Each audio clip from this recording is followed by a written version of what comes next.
देखिए, सीधे तौर पर राज्य सरकार की जो जन कल्याणकारी योजनाएं हैं उस पर मुहर लगाई है घाटशिला विधानसभा की जनता ने। और पूर्व शिक्षा मंत्री रामदास सोरेन जी ने जो काम किए हैं वहां पर, जो कोशिश भी की एक मंत्री के रूप में, उस पर भी मुहर लगाई है, उन्हें श्रद्धांजलि दी है। और उनके सुपुत्र हमारे प्रत्याशी सोमेश चंद्र सोरेन को इतनी बड़ी मार्जिन से विजयी बनाने का निर्णय लिया है। ये तो पहले से ही हमें आभास था कि जीत की जो मार्जिन होगी वो पिछले बार की मार्जिन से ज्यादा होगी। और उन्हीं उम्मीदों पर ये पैटर्न भी है, जो काउंटिंग का पैटर्न है।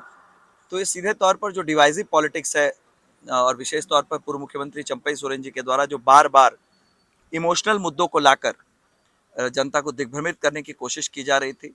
यहाँ तक कि राजनीतिक हित को साधने के लिए उन्होंने सनातन धर्म में एक पवित्र माने जाने वाले बैल, जिसे शिव भगवान के मंदिर के सामने में लोग पूजा भी करते हैं, प्रार्थना अपनी उसके कानों में सुनाते हैं, उसके साथ तुलना को भी लोगों को लग रहा था कि उनका अपमान हुआ है।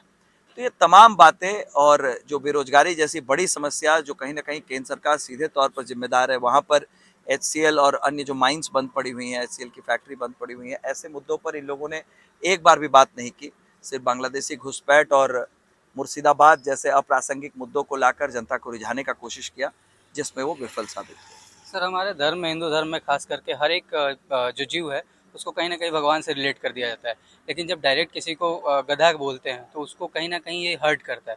तो जब बैल बोला गया होगा तो कहीं ना कहीं उनको भी हर्ट किया नहीं, होगा। क्यों? बैल तो मैं लगता, बैल तो पवित्र शब्द है। बैल तो मुझे नहीं लगता है, बैल पुरुषार्थ का प्रतीक है, बैल मजबूती का प्रतीक है, बैल ताकतवर होने का प्रतीक है। तो मुझे नहीं लगता है कि बैल से किसी को समस्या होनी चाहिए, और बैल को तो पूजा जाता है। आप देखिए, भगवान शिव के सभी मंदिरों के सामने आपको बैल मिलेगा। और मुख्यमंत्री महोदय ने जो बात कही थी वो प्रतीकात्मक थी, एक सिंबॉलिक स्टेटमेंट था। उसमें जो हाय तौबा इन्होंने मचाने की कोशिश की और घड़ियाले आंसू प्रेस कॉन्फ्रेंस में बहाकर वो समझ रहे थे कि जनता को इमोशनली ब्लैकमेल करेंगे, उसका भी जवाब मिला है।